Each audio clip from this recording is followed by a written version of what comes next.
Hello friends, this is Sangam for you. Welcome back to my channel Pharmacy Tree. Friends, in this video I am going to talk about blood pressure वाली सारी दवाइयाँ कि अगर किसी का blood pressure बहुत ज़्यादा high हो गया है तो उनमें कौन कौन सी दवाई का इस्तेमाल किया जा सकता है, कौन कौन से मेडिसिन का इस्तेमाल किया जाता है, इसी बारे में बात करने जा रहा हूँ. So friends, without wasting any more time we should start the video.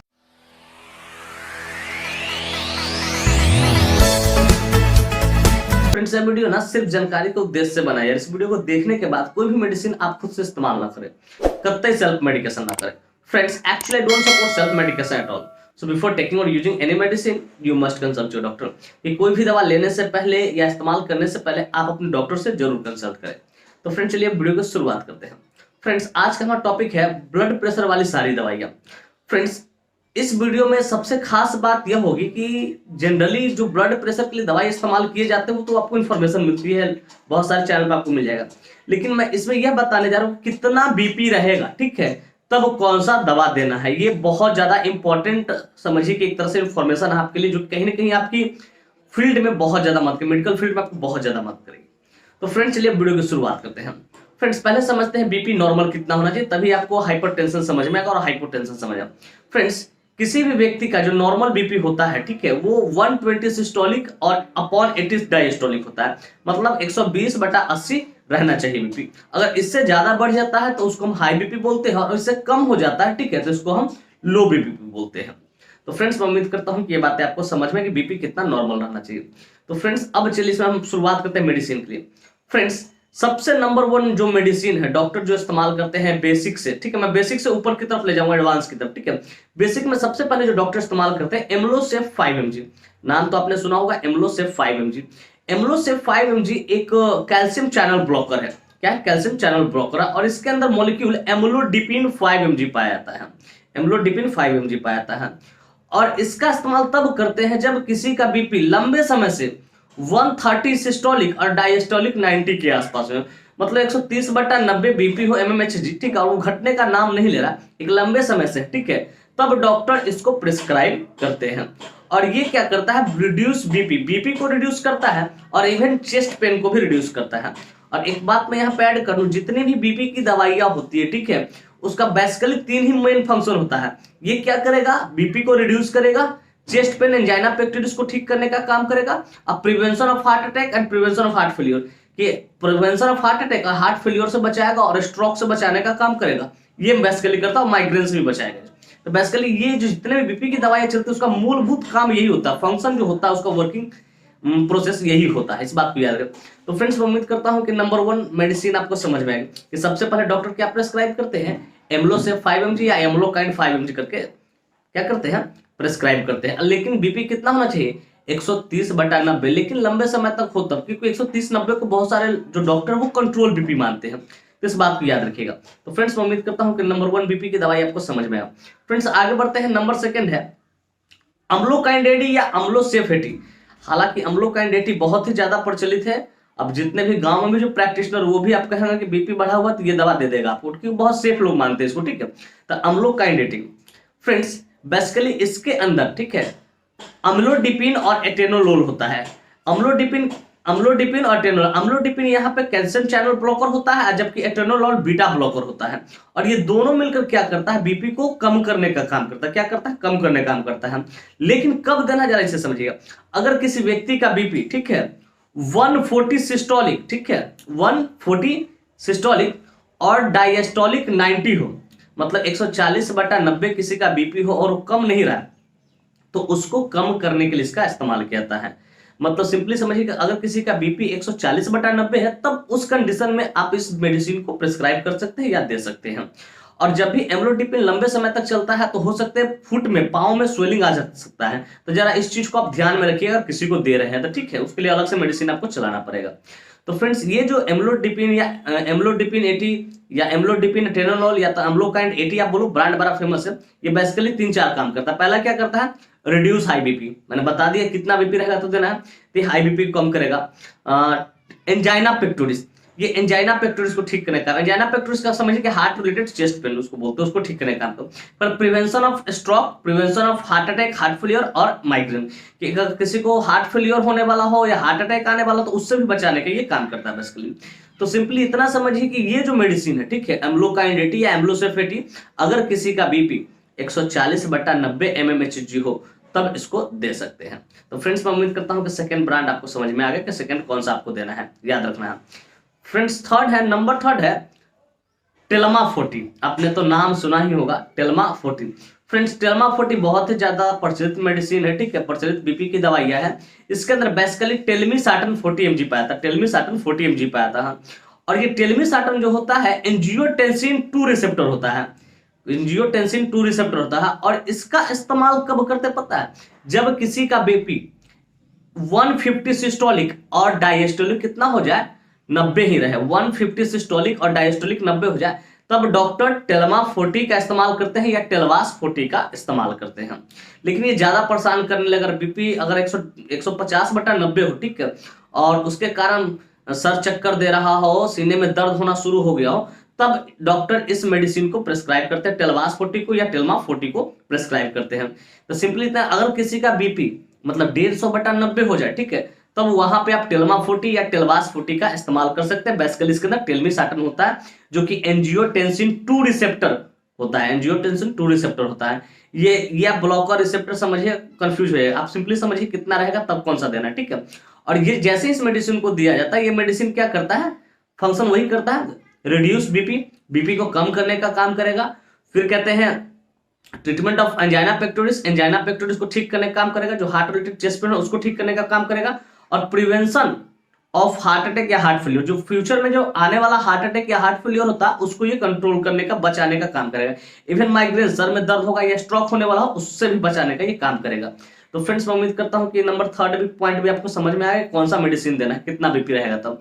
Telma 40 या टेलवास 40 आपको देना है 150/90 बीपी रहे तब देना है।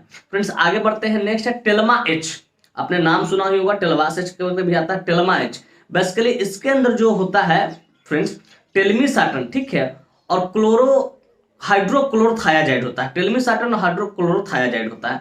ये बेसिकली करता क्या है कि किसी व्यक्ति के अंदर अगर बीपी ज्यादा बढ़े तो उसमें फ्लूइड को रिप्लेस करने का, फ्लूइड को निकालता भी। इसमें जो टेलमा एच सुन रहे, एच से समझिए कि एक तरह से फ्लूइड को बाहर निकाले, बॉडी में अगर वाटर रिटेंशन हो, ठीक है, फ्लूइड रिटेंशन, तो उसको भी बाहर निकालने का काम करेगा। लेकिन बेसिकली इसके अंदर मैंने बताया क्या, टेलमिसाटन पाया जाता है, ठीक है, और प्लस हाइड्रोक्लोरोथायाजाइड पाया जाता है।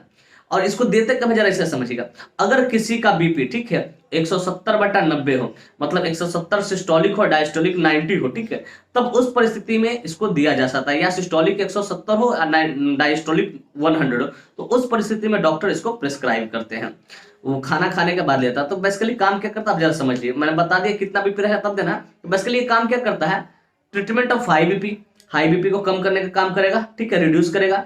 ट्रीटमेंट ऑफ एंजाइना पेक्टोरिस मतलब हार्ट रेट चेस्ट पेन को ठीक करेगा। प्रिवेंशन ऑफ हार्ट अटैक या हार्ट फेलियर, ये हार्ट अटैक या हार्ट फेलियर से बचाने का काम करेगा, क्योंकि ब्लड वेसल को डायलेट करेगा, चौड़ा करेगा, ठीक है, तो बीपी कम हो जाएगा और जाहिर सी बात ब्लड का फ्लो जो प्रॉपर ढंग से हार्ट में होने लगेगा। फिर कहते हैं प्रिवेंशन ऑफ माइग्रेन से भी बचाने का काम करेगा। तो फ्रेंड्स बेसिकली अगर किसी का बीपी, ठीक है, याद रखिए किसी का बीपी 170 से, ठीक है, 90 या 100 हो, तब आप टेलमा एच दे सकते हैं। तो फ्रेंड्स मैं उम्मीद करता हूं कि ये नंबर 4 पॉइंट आपको समझ आए। फ्रेंड्स नंबर 5 है बीपी का टेलमा एम। आपने नाम सुना ही होगा, टेलमा एम बहुत ज्यादा प्रचलित। फ्रेंड्स बेसिकली इसके अंदर टेलमिसाटन और एम्लोडिपिन होता है। लेकिन इसको कब देता, जरा इसे समझ, अगर किसी का बीपी, ठीक है, किसी का बीपी 200 सिस्टोलिक और डायस्टोलिक 100 हो जाए, मतलब 200 सिस्टोलिक और डायस्टोलिक 100 हो जाए, या तो 190 सिस्टोलिक या डायस्टोलिक 100 हो जाए, 180 प्लस रहेगा, 180 प्लस रहेगा, तभी इसको आप दे सकते हो।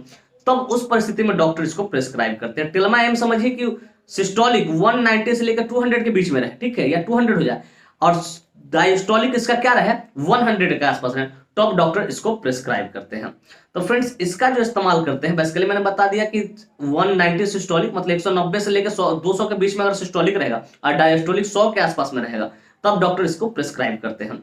अब फ्रेंड्स यह मेडिसिन भी वैसे ही काम करता है, ठीक, हाई बीपी को कम करने का काम करेगा, ठीक है, हाई बीपी को कम करने का काम करेगा, उसके बाद एंजाइना पेक्टोरिस को ठीक करने का काम करेगा, chest related heart related chest pain को ठीक करने का काम करेगा, उसका prevention of heart attack, heart failure, ठीक है, फिर बोलते हैं प्रिवेंशन ऑफ स्ट्रोक या माइग्रेन, उसको ठीक करने का काम करेगा। तो फ्रेंड्स जब इतना ज्यादा बीपी रहे तब इस मेडिसिन को आप दे सकते हो। लेकिन कभी कभी इसके जगह पे, ठीक है, डॉक्टर नाइकार्डिया रिटार्ड 20 नीफेडिपिन जिसमें पाया था 20 उसका भी इस्तेमाल करता है। किसी का सिस्टोलिक कितना हो 200 के आसपास में हो, ठीक है, लगभग, और डायस्टोलिक 100 हो, तो अगर टेल्मा एम नहीं हो तो नाइकार्डिया रिटार्ड 20 भी आप उसको दे सकते हैं। जनरली डॉक्टर इसको प्रिस्क्राइब करते हैं। तो फ्रेंड्स मैं उम्मीद करता हूं कि नंबर 5 भी समझ में आपको से आ गया बढ़िया से। अब चलिए आगे बढ़ते हैं इंजेक्टेबल फॉर्म में थोड़ा सा। फ्रेंड्स अगर कोई इमरजेंसी पेशेंट एडमिट हुआ और इमरजेंसी बीपी है उसका, इमरजेंसी हाइपरटेंसिव है, तो आप उसको बेसिकली क्या कर सकते हैं, डीपिन तो मुंह में दे ही सकते हैं 10 mg, ठीक है, लेकिन उससे भी रिड्यूस नहीं होता है तो आप लेबलोल इंजेक्शन का नाम सुना हो, हालांकि मैंने उस पर भी जबरदस्त वीडियो बना रखी है, आप जाके मेरे चैनल पे विजिट कीजिए, बहुत इंफॉर्मेशन आपको मिलेगा। लेबेटालोल इंजेक्शन आपने नाम सुना, 2 ml IV करना है सुबह शाम 2 दिन कीजिएगा, बीपी एकदम कंट्रोल में आ जाएगा, लेकिन इमरजेंसी में ही इसका इस्तेमाल किया जाता है। तो लेबेटालोल का इस्तेमाल क्या करना है, 2 ml, ठीक है, IV करना है। क्या करना है, 2 ml IV करना है, या 4 ml आप चलाओगे तो 100 ml NS के साथ उसको चला सकते हो इमरजेंसी कंडीशन में बीपी को कंट्रोल करने के लिए, और साथ में लैसिक्स भी दिया जा सकता है बीपी को रिड्यूस करने के लिए, तो उसका भी इस्तेमाल किया जा सकता है। तो मान लीजिए कि इमरजेंसी में अगर कोई पेशेंट आईसीयू में भर्ती होता है, एडमिट होता है, अगर उसका बीपी नहीं घट रहा तो उस परिस्थिति में आप इस इंजेक्शन का इस्तेमाल कर सकते हैं, लेबेटालोल इंजेक्शन का इस्तेमाल कर सकते हैं। लेकिन बीपी कितना रहना चाहिए, बीपी किसी का 200 सिस्टोलिक और डायस्टोलिक 110 पहुंच जाए तब उसको दिया जा सकता है इमरजेंसी कंडीशन। या तो कभी कभी सर्जरी के दौरान भी अगर किसी का बीपी बहुत ज्यादा बढ़ गया हो, ठीक है, तो उस दौरान भी ओटी में भी डॉक्टर इस इंजेक्शन का इस्तेमाल करते हैं। तो फ्रेंड्स मैं उम्मीद करता हूं कि ये बातें आपको अच्छे समझ। एक और एडिशनल जानकारी मैं आपको यहां बता दूं कि इस इंजेक्शन का इस्तेमाल इक्लैम्सिया में भी होता है, कि इक्लैम्सिया एक तरह का डिजीज होता है जिसमें लेडी अगर प्रेग्नेंट होती है तो उस दौरान उसका बीपी बढ़ जाता है, तो इक्लैम्सिया में भी डॉक्टर इसका इस्तेमाल करते हैं, लेबेटालोल का इस्तेमाल करते हैं, क्योंकि बड़ा सेफ माना जाता है, क्योंकि उस इक्लैम्सिया के लिए तो ऐसे मैग्नीशियम सल्फेट चलता है, लेकिन यहाँ पे इसका इस्तेमाल कर सकते हैं डॉक्टर। तो फ्रेंड्स अगर इमरजेंसी कंडीशन हो, इमरजेंसी हाइपरटेंसिव हो, बहुत ज्यादा बीपी बढ़ गया हो, अगर उसमें दवा नहीं दिया जाए, इंजेक्शन नहीं दिया जाए, तो पेशेंट को हार्ट अटैक हो सकता है, हार्ट फेलियर हो सकता है, हार्ट चॉक हो सकता है, मायोकार्डियल इंफ्रक्शन हो सकता है, स्ट्रोक हो सकता है, ब्रेन हेमरेज हो सकता है, ठीक है। तो उस कंडीशन में डॉक्टर इसका इस्तेमाल करेंगे। वैसा कंडीशन कब बनता है, जब किसी का बीपी 2 सिस्टोलिक 200 ऊपर हो जाए और सिस्टोलिक 200 से अबव हो जाए, और डायस्टोलिक क्या हो जाए, वहां पे डायस्टोलिक वहां पे 110 हो जाए, तो उस परिस्थिति में डॉक्टर इस इंजेक्शन का इस्तेमाल करते हैं। तो फ्रेंड्स बेसिकली ये सारे दवाइयां जो बीपी के लिए इस्तेमाल किया जाता है, हालांकि इसके जगह पे मैं बोल रहा हूं कि मेटेक्सल इंजेक्शन भी आता है, मेटोलार इंजेक्शन भी आता है, उसको भी आप दे सकते हो लेबेटालोल की जगह। तो फ्रेंड्स जो मैंने बताया आपको कि ये सारी जो दवाइयां होती है, ठीक है, बीपी को ठीक करने के लिए किया जाता है, और इसके अलावा बीपी को कम करने के लैसिक्स इंजेक्शन या डाइटोर इंजेक्शन का भी इस्तेमाल किया जाता है। उसके 20 mg 1 ml या 2 ml, ठीक है, 10 mg है तो 2 ml दे सकते हो, और ज्यादा बीपी है तो उसको फ्लूइड को बाहर निकालने के लिए यूरिन को बाहर निकालेगा, ठीक है, तो उससे भी बीपी कम हो जाता है। तो लैसिक्स का भी इस्तेमाल किया था, लेकिन लैसिक्स सपोर्टिव ट्रीटमेंट के तौर पर, लेकिन बेसिकली जो हाई ब्लड प्रेशर होता है उसमें जो दवाइयां चलती है सारे बेसिकली यही दवाइयां चलाई जाती है डॉक्टर द्वारा। तो फ्रेंड्स मैं उम्मीद करता हूं कि ये ब्लड प्रेशर वाली सारी दवाइयां आपको अच्छे से समझ में आएगा, कब कितना बीपी रहेगा तब कौन सा दवा देना है। और ये मेरी वीडियो काफी इन्फॉर्मेटिव, काफी इंटरेस्टिंग, काफी जबरदस्त लगी हो आपको, और मेरे इस वीडियो से आप लोग बहुत कुछ सीखने को मिला। फ्रेंड्स बाकी मेरी वीडियो इन्फॉर्मेटिव एंड इंटरेस्टिंग लगी हो, friends if you find this video informative and interesting, hit the like button, subscribe my channel and don't forget to share it with your medical friends and common friends. Thank you for watching this video, bye bye, take care, फिर मिलते हैं next video में। तब तक स्वस्थ रहिए, मस्त रहिए, ख्याल रखिए अपना और अपने परिवार का।